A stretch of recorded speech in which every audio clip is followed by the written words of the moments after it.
Hi friends, I'm Lisa Johnston Hancock, and today I'm going to be showing you how to draw and paint a monochromatic landscape.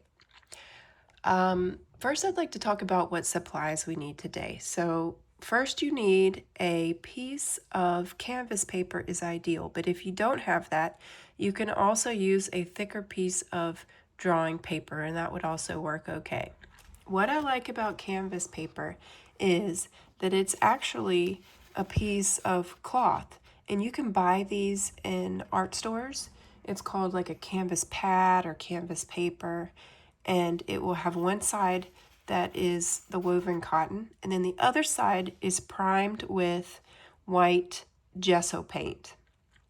And gesso is just a thick acrylic paint basically that artists use to what's called prime their canvas so that when they're painting with their acrylic paint, it doesn't soak into the cotton material. It actually kind of moves across the surface. So what does that do? Well, it makes it feel better as you're painting, for one thing, and secondly, it doesn't use as much paint because it's not soaking into the material. It's actually going across the surface. It also might dry a little bit faster depending on what type of canvas you're working on. So today we're going to be using canvas paper from my pad. We're also going to be using a pencil with an eraser. You want a flat brush. This is a 1/2 inch flat, but whatever size you have will work. Just make sure it's a little bit larger like this. A round brush can be smaller than this, but you don't want it any larger. This is a number 8. You want some sort of palette, and then we're going to be using an acrylic paint today. And I don't have a fancy brand. The brand that I have is Apple Barrel, which is something you can get you can get it online, you can get it from art stores. It's just like a regular acrylic paint, nothing super fancy. And you only need one color. Today I'm going to be using blue, and then you need black and white. Why do we only need one color? Well, because today we're doing what's called a monochromatic landscape. And mono means one, chromatic means different shades and tints. So you're using your blue, you're going to use white to create tints, and that just means you're going to add a little bit of your blue to your white. You're going to create shades by adding a tiny bit of black, because a little bit of black goes a long way. So that's monochromatic. We're going to be creating a landscape with mountains in the background, a middle ground, and then trees in the foreground using different values. And we're going to put our tints pretty much in the background, and we're going to put our shade in the foreground. And the photo that we're going to be working from loosely, very loosely, is this first one here. And if you look at this picture, you could see the mountains in the distance are lighter in value. They look softer, right? The ones in the foreground are a little bit darker. So that's kind of what happens. It tricks your eye a little bit as you look at something out into the distance. The perspective that your eye is seeing makes those mountains in the distance look lighter, and the ones in the foreground appear darker. And then this next one, you can see the mountains in the distance look a little bluer, and then the trees in the foreground are a little bit darker. And the last one, this ocean scene, you have the same thing going on. If you ran over to those mountains in the distance, which might take you a little while, you would see that they are just as green as the ones that you see in the foreground. But because they're in the distance, they look a little more bluish, a little bit lighter in value. So that's what we're going to use our tints for, to make it look like the mountains are back in the distance, to try and trick your eye into thinking that on this 2D surface, this 2D piece of canvas paper, there are mountains in the distance and trees and shrubbery in the foreground. So that's what we're working towards today. Okay, so you need your pencil and an eraser and your canvas paper ready to go. And if you have a surface that you can tape it down, that would be even better. I'm not going to tape it down because my desk this is not real wood, even though it looks like it. And when I've tried taping things down, it rips off the top of this fake wood. So I'm not going to tape it down, but another option is if you have a drawing board large enough, you could tape it down to the drawing board if you don't want to tape it on whatever table you're working on. The reason you might want to do that is so that it doesn't move around on you. But I'm just going to hold it here with my hand like this while I'm drawing so it doesn't move. So what you're going to do is you're just going to start by lightly drawing out your composition, how you want it to be arranged on the page. And again, we're looking for the one in that we looked at first that has, we're looking at this image, the one with the mountains in the background and the shrubbery and the greenery in the foreground, and you got a couple trees. So that's what we're going to be trying to mimic and simplify here. So let's start with the little background in the little mountain in the background here, and we're just going to kind of make like a wavy line pretty much. And then you've got your sky up here. So you got your sky, you got your first mountain line. And then we're going to do another little mountain so that we can have 3 values back there. So we got another line right here. This is going to be our next tint that we're doing. We got that wavy line. Then we're going to do another wavy line like this to create a third tint. Like there's 3 little mountains in the distance. Then we're going to do our final mountain line, and that's where our shade's going to be. So this whole area on the bottom is where our shade's going to be down here.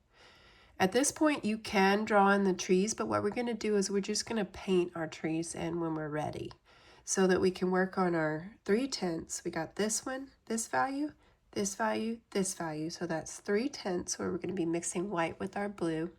And then we'll have our 1 shade mountain down here where we're going to mix black with our blue.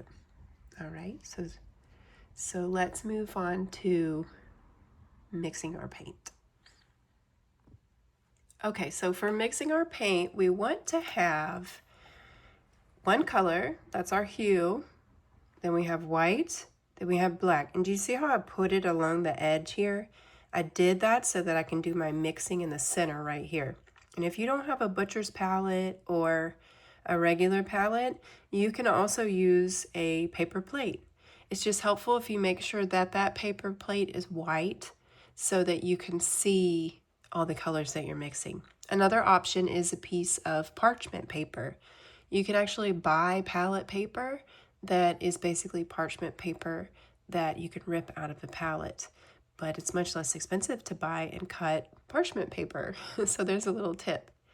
You also need some sort of thing for mixing. I like to use a palette knife. You can also use a plastic knife or a butter knife, whatever you have around. All right, so first, we're going to start by mixing our lightest value. So I'm going to take a scoop of the white, and I'm going to put it here and make a little pile. See what I'm doing. Oh, one thing I forgot to mention is that you will also need, if you need to pause the video and go get it, a cup of water and a paper towel nearby. So then I'm going to take a little touch of my color and I'm going to mix it in my palette.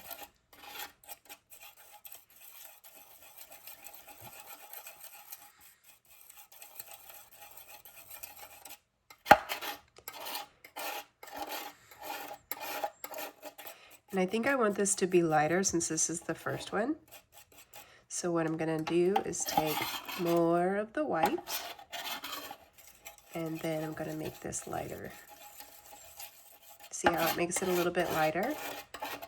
That's the lighter tint. And you kind of have to feel this out. I'm just going to squish it over this way.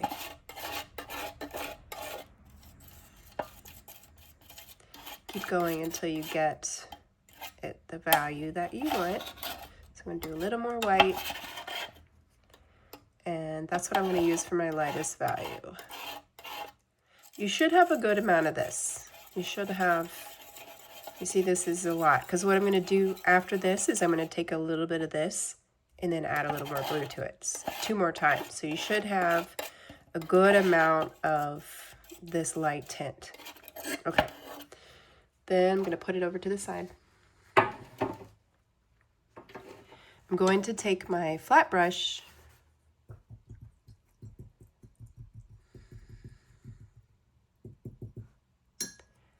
and I'm going to paint. I'm loading my brush over here. Let me go over here so you can see. Like this. Oops. And I'm going to start on the side and I'm going to just pull along that line, just like this. Pull along the line. And it helps if you don't use a whole lot of water. You need a little bit of water to be able to pull it across the surface, but it helps if you don't use a ton of water. And it's a little bit thicker. So I'm just going to grab a little more. Not going to put my brush back in water. I'm just going to grab a little more, and then I'm going to pull it across the surface.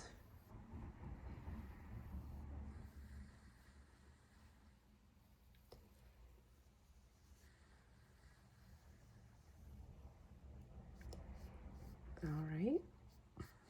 And then for the next value, just making sure I go all the way to the edge. Okay, for the next value, I'm going to take this little bit, like I said, and move it over. Keep that in case you need this other value. Keep a little bit in case you need to do another layer. And then I'm going to grab a little bit of blue. Try not to get too much of the white in it. If you need to, you can wipe your palette knife with the paper towel. And then I'm going to add, take a look at it and compare it to your first value, your first tint, and make sure that it does not, that it contrasts, that you have enough blue paint. So it'll make a difference once you put it next to it. So that looks pretty good.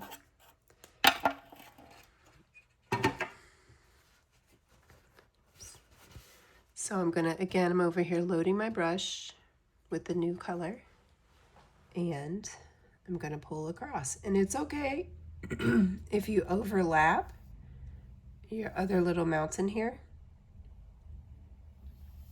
Don't worry about that. Do a little bit of overlapping. And they're supposed to be out in the distance, so it's gonna be a little bit hazy, and that's okay.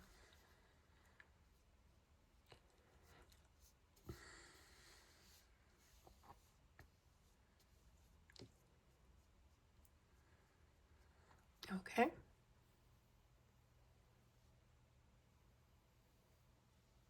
And I actually like when the one value blends into the other value a little bit to make it softer, like it's off in the distance.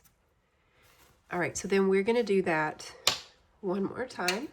I'm gonna take a little bit of this, and you can just kind of push it off to the side. You don't really have to be all fancy scooping it up like I just did.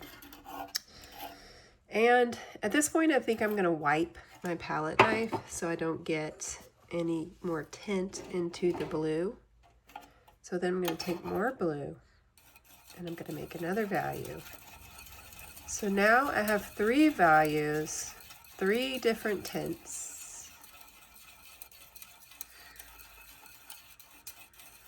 I'm gonna add more blue. At this point, you can add a lot of your hue, all of the hue, whatever you want, because this is going to be your darkest tint. So I got a lot of blue there. Okay. Then I'm going to load my brush like I showed you before, and I'm going to do the same thing. Just going to pull the paint across. I'm going to let it kind of overlap into the other one a bit.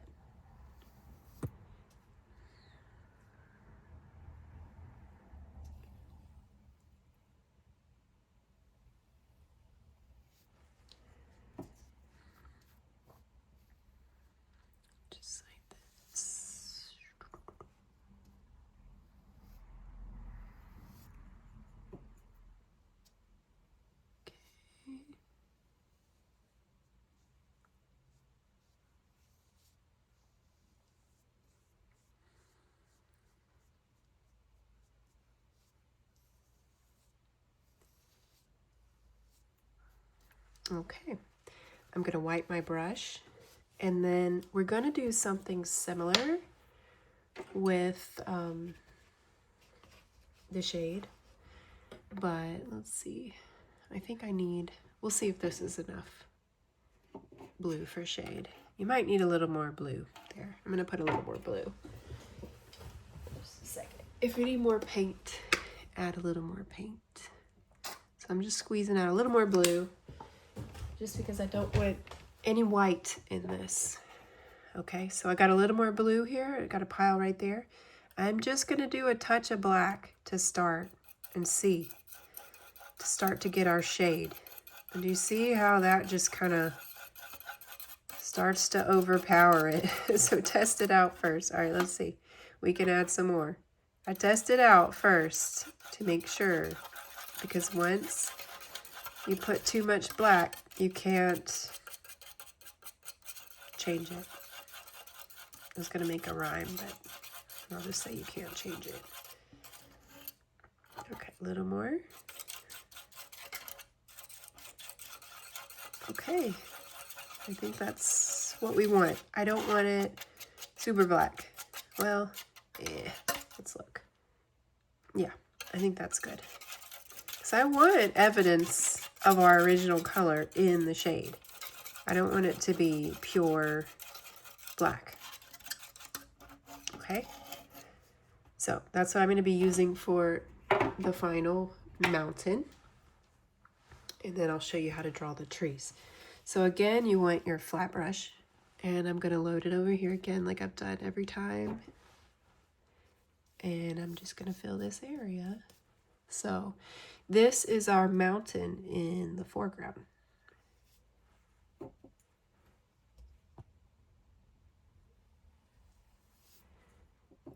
And what is foreground?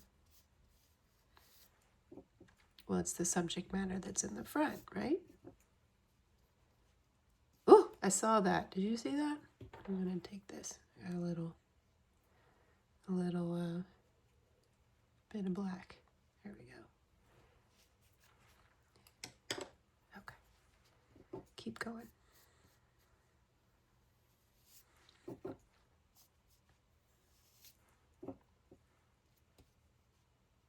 This is a lot of fun, especially mixing paint.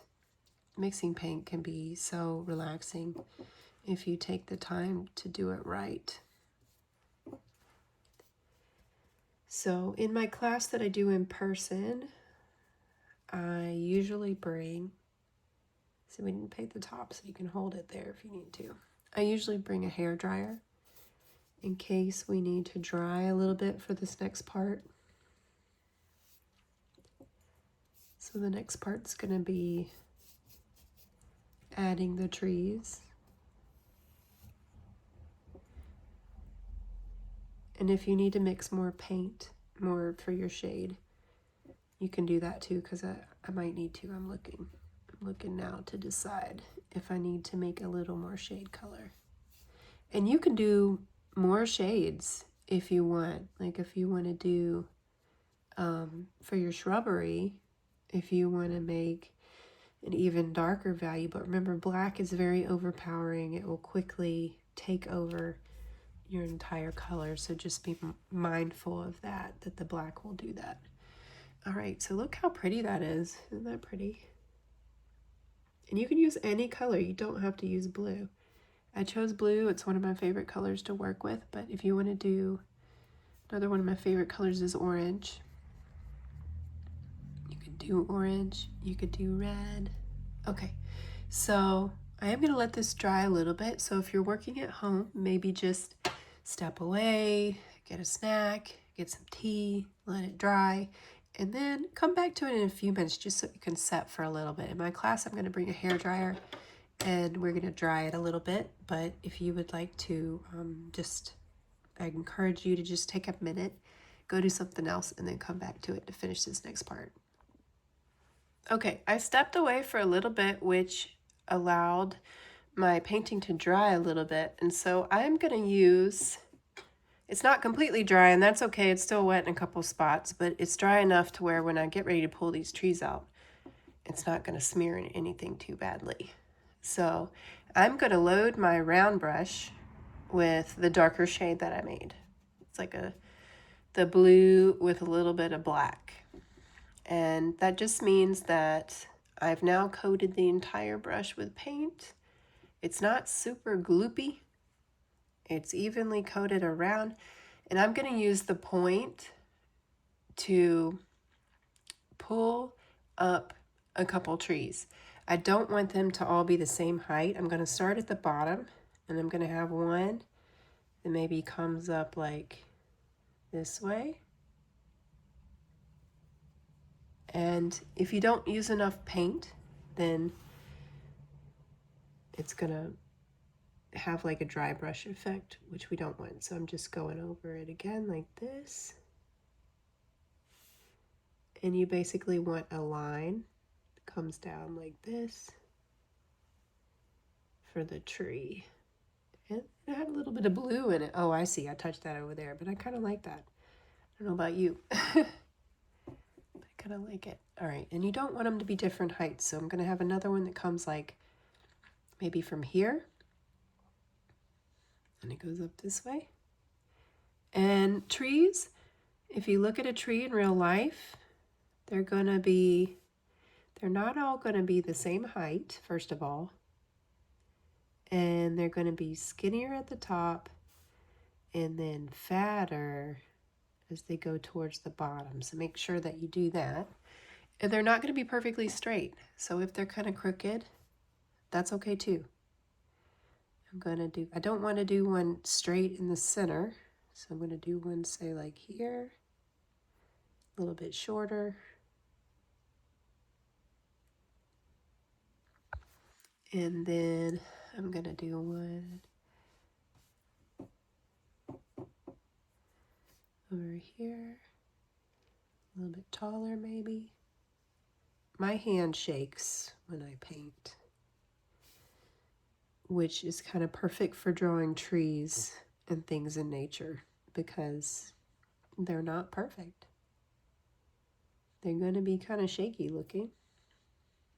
Okay, I have this weird thing when I paint where I need an odd number.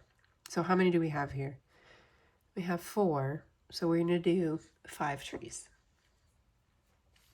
And we're going to start down here and then come up and make it like maybe there, so it's a different height.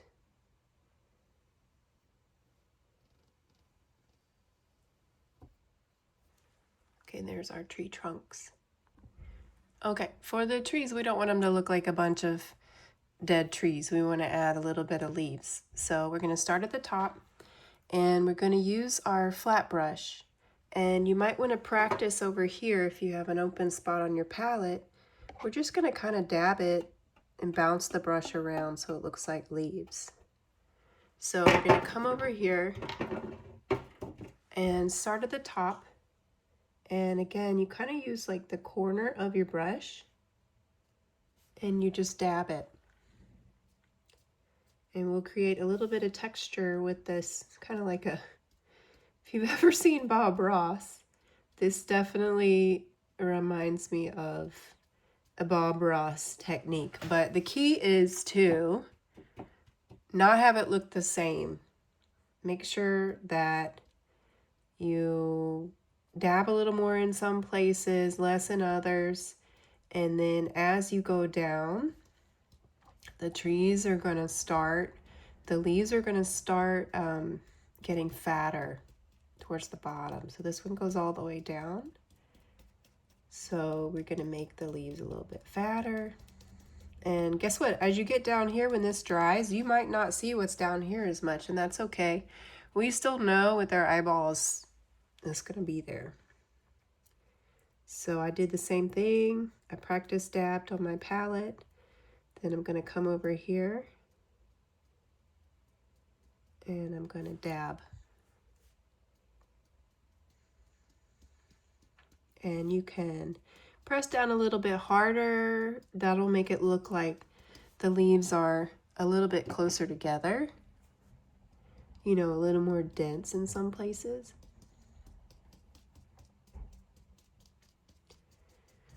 And we got shrubbery down there. All right. So then we'll go to this one and we'll keep going. We're gonna keep doing what we're doing. Remember, make it skinnier at the top, fatter as we go down towards the bottom. You got this. This is a little difficult, but an easy way to get texture once you get the hang of it. Ooh, there was a little bit of my color there, which I kind of like. Yeah, if you want to do that, that's like a happy accident. And it helps if you kind of hold it up like this. So the yard guys decided to come today, which is great. Now we have a little bit of yard background noise. Isn't that fun? Thanks, guys. Actually, we don't even use them, so it's not even coming into our yard, and we still hear them next door. All right, last tree. Yes, they're really getting it, aren't they? Okay, hold it up like this. And you can play with it and see, you're gonna get different texture depending on how you hold the brush. So that's kind of up to you. And that's about it. The last few things you can do is, if you like that look, you could pull some of the blue into your brush and you could dab a little bit of greenery down here. You know, it'd be a darker shade, so it needs to have some of the black in it, but you can put some down here for texture. Okay, and there's our monochromatic landscape. Thanks for drawing and painting with me today, and I'll see you next time.